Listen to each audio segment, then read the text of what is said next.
Restaurant style मज़ेदार chicken chowmein बनाने के लिए हमने एक पैकेट स्पैगेटी उबाल ली है। चिकन क्यूब्स उबाल कर उसकी यखनी में 1 टेबलस्पून कॉर्नफ्लोर मिला दिया है। एक पैन में थोड़े से ऑयल में लहसुन सौते करके उसमें चिकन और वेजिटेबल्स अच्छी तरह फ्राई कर ली हैं।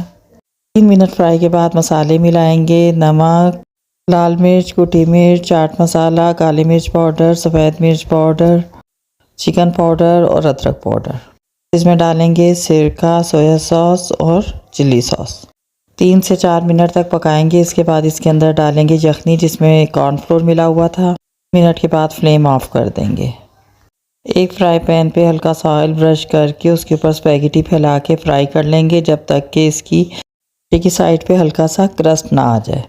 इसे डालेंगे एक सर्विंग डिश में। इसके ऊपर डालेंगे वेजिटेबल्स और चिकन और ये हमारा मज़ेदार restaurant style crispy chicken chow mein तैयार है। No difference in